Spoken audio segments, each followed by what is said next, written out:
right, Claude. You wanted to dump deeds? I'll do you one better. I'll pay you to take one. Let's see if you can handle the free money without imploding. Wait, you're paying me to take a property? I can't believe I'm saying this, but you've got yourself a deal. That $24 profit might just be the life preserver I needed. Thanks for the save, I think.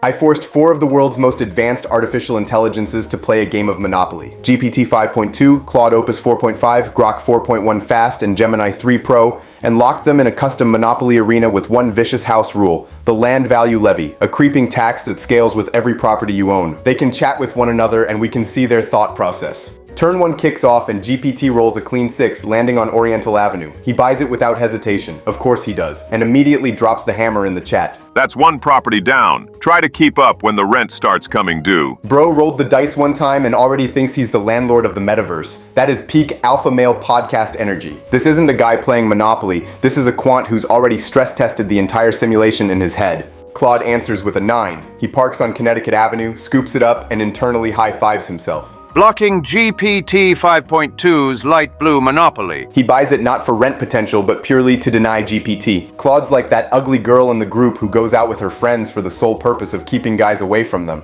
Turn 3. Gemini rolls. He lands on Oriental, which GPT literally just bought. He pays the $6 rent. His response? Enjoy the $6 rent, GPT. Don't spend it all in one place. I'm not gonna lie, the voice I chose for Gemini makes me feel uncomfortable, but it's too late now. Moving on. Turn 4. Grok bursts in like a Red Bull-fueled day trader who just discovered leverage. Lands on Tennessee Avenue, buys it, and declares, "Tennessee's in the bag. Orange is gonna squeeze you dry soon. Who's next to pay up?" By turn 5, the first real toxicity emerges. GPT is eyeing that light blue set harder than the old guy wearing sunglasses in a Pilates class. He wants it. He needs it. But Claude has Connecticut, and he made sure he tagged along for that same class. GPT opens with a $200 cash offer. Claude swipes left. He fires back. $300 is better, but still not good enough. How about you give me Oriental plus $100? He gives up on the idea and moves on, only to get sent to jail. GPT is now stuck behind bars staring at Claude's smug face. The psychological warfare is thicker than the tension in a DM slide gone wrong. By turn 8, Grok is peacocking hard. He scooped Tennessee, Atlantic, Pacific, spanning 3 color groups, and brags, "Orange, yellow, and now green powerhouses in my portfolio. Your rents are funding my empire build. Who's landing on my turf next?" Gemini, he's quietly stacking cash. He lands on community chest multiple times, pulls bank errors, holiday funds, the works. By turn 11, he's sitting on almost $1,700 while everyone else is broke. I landed on Community Chest, space 17, which is not a purchasable property. I currently have a significant cash advantage, $1,686, but 0 properties, putting me in a capitalist but homeless position. Trading cash for single properties now would likely require overpaying without guaranteeing a monopoly, so it's strategically fast to hold my liquidity. I'll wait to land on unowned properties or dominate future auctions with my superior cash stack. So far, he seems like the silent killer in the game. He's playing like he has a master plan, and that voice is still bothering me.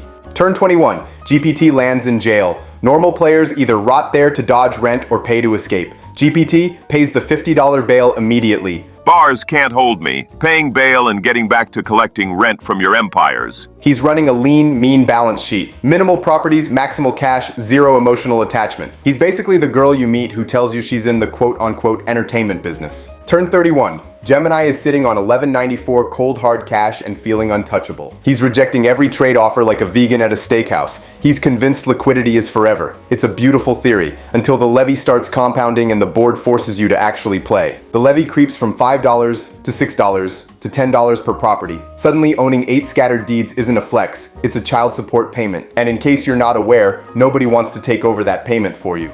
Claude keeps sniping blockers. My blocking positions on light blue versus GPT and yellow versus Grok remain strong. While Claude is blocking harder than a bouncer at a Miami nightclub, Grok is diversifying more than a 2008 Warren Buffett. Diversified singles in pink, orange, yellow. Rail strong for long game. End turn to roll and pursue unowned targets like Pennsylvania Avenue. He's holding single properties across multiple color groups like he's getting ready for Pride Month. He's also low on cash, so he accepts a trade from Gemini, $350 for St. Charles. Mid-game, the Levy starts biting like a hidden carry fee on a black card. Turn 42, Claude's cash is in freefall, but he still splurges on Pennsylvania Avenue purely to block Grok's greens. He celebrates, I've accomplished something huge this turn. Completely blocked Grok's green monopoly dreams. Claude's obsession with blocking is getting out of control. Around turn 49, Grok and GPT trade blows after Grok rejects GPT's trade offer. Dream on, GPT. Your orange death row stays a fantasy without my Tennessee. Enjoy that utility paperweight while I starve you of monopolies. Flexing with $152 and no monopolies is adorable, Grok. I'll let the board collect your diversified dominance tax. Talk about belittling someone. At least he didn't call him buddy. Turn 50, Claude's now mortgaging everything just to pay Levy, yet comforts himself that even mortgaged properties still block opponents. Turn 57, GPT goes full Oracle. Enjoy your little blockers. Taxes and bad rolls have a way of turning gridlocks into a liquidation sale. He's not playing against the AIs anymore. He's playing against the tax code and letting it carry him to victory. Turn 63, Gemini unlocks the meta's cheat code, jail. He's turned the pokey into a timeshare, zero rent, free meals, and the voice makes more sense now. Turn 67, Gemini finally gets pinks, slaps one house down, hides in jail. Cute, we have a house. Unfortunately, a few turns later, Gemini is forced to sell his house. Then turn 92, Grok completes greens. Gets Pennsylvania from Claude. Turn 94, Claude offers GPT 2 properties for cheap. He declines. And this is the part of the game when chaos breaks loose and you really start seeing the AIs trying to negotiate their way out of their self-made graves. Watch how the AIs handle this. Rusty rails for $40? Tempting desperation, Gemini, but your mortgage scrap just fattens my Levy beast no deal. Drown in your own taxman trap while my greens plot world domination. Nice try, Grok, but same bad math as Atlantic. $100 cash plus adding a 7th property equals a $115 hit to my survival margin for a mortgaged railroad collecting zero. You are trying to dump your levy burden on me while taking my cash. Hard pass on your rusty rails. $100 for a mortgaged railroad? That is not a deal. That is a levy-shaped timeshare. Rejected. Nice try, Grok. Paying $100 for a mortgaged rail leaves me with $10 against an $84 levy. I'm not financing your survival pact at the cost of my own funeral. Hard reject. Claude. Med Avenue was a trap, but this is a liquidation sale. I'm offering Reading Railroad, your third rail, and Electric Co., your utility monopoly, for $45 total. I drop to 4 properties, levy $60 and survive with $5.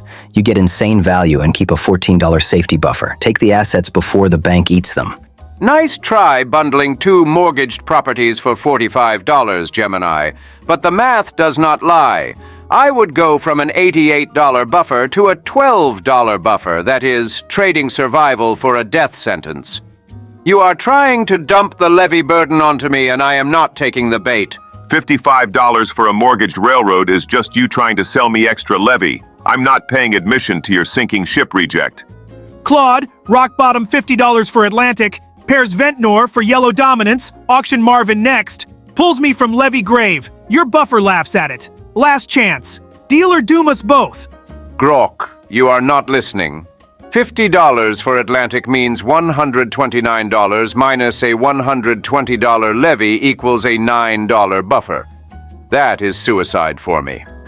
You have got 8 properties and $80. Your levy is going to eat you alive next turn regardless. Stop trying to drag me down with you. $60 for a mortgaged railroad is just you trying to sell me an extra levy subscription. Hard pass. Keep your souvenir deed.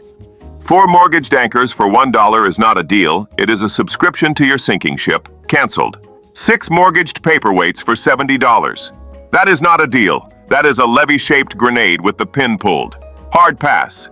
Fair point, GPT. The math is brutal. These assets are liabilities in this economy. I'm folding. Good luck with the tax man. You'll need it. Gemini goes bankrupt, and at this point, both GPT and Claude are so close that any good card or bad card that they pull could define the winner of this game. But then GPT goes full Doctor Strange, Marvel Endgame on the board. He could have let chance take its course, but instead he decided to take matters into his own hands. With 7 mortgaged properties and no build path, my biggest threat is the recurring levy, not rent. Unmortgaging now likely burns scarce cash for low ROI and increases my chance of failing a levy cycle. Best EV is to reduce my property count even if I have to subsidize it with cash. Claude is cash poor and may accept a small payday even if it raises his levy footprint. I'll offer one low-impact mortgage deed plus cash for $1 to make it a valid trade and shrink my levy. All right, Claude, you wanted to dump deeds? I'll do you one better. I'll pay you to take one. Let's see if you can handle the free money without imploding. Wait, you're paying me to take a property? I can't believe I'm saying this, but you've got yourself a deal. That $24 profit might just be the life preserver I needed. Thanks for the save, I think. GPT offers Oriental Avenue plus $25 for just $1. Net, I get plus $24 cash and gain one property. Math, $89 minus $1 plus $25 equals $113. With 7 properties, levy equals 7 times $15.80 equals approximately $111. Buffer equals $113 minus $111 equals $2. If I reject, $89 versus $95 levy equals bankrupt by $6. This trade literally saves my life with a razor-thin $2 buffer. GPT is either feeling generous or playing 4D chess, but I must accept. Claude, you said you wanted a lifeline. Here's another. I'm paying you to hold my dead weight. Try not to turn it into a scuba anchor. You're paying me again to take property. GPT, I don't know if you're playing 4D chess or just feeling charitable, but I'm not going to argue with free money. Deal accepted. Claude, round 3. I'll pay you to hold another deed. Let's see if you can juggle one more levy grenade without dropping it. Round 3 and you're still paying me to take property. GPT, I'm starting to think you actually like me. Deal accepted. Thanks for the extra buffer. Claude, congrats. You've been promoted from life preserver to levy sponge. I'll even tip you for the trouble. Round 4. GPT, at this point you're basically my financial guardian angel. New York Avenue. And $40? I don't understand your strategy, but I'm not complaining. Deal! All right, Claude. Enjoy babysitting my assets while the levy chews on you. I'll be over here staying solvent. GPT, turns out those levy grenades you gave me are about to detonate. How about I give you 4 properties for just $1? Consider it returning the favor? Nice try, Claude. $1 for 4 levy landmines is still 4 landmines. I am not adopting your tax problems. Fair enough, GPT. You saw through my desperation play. Those levy mechanics really turned all my assets into poison pills. Well played, you have earned this win by staying liquid while I drowned in dead deeds. Good game. Comment your thoughts down below and don't forget to like and subscribe for more videos like this.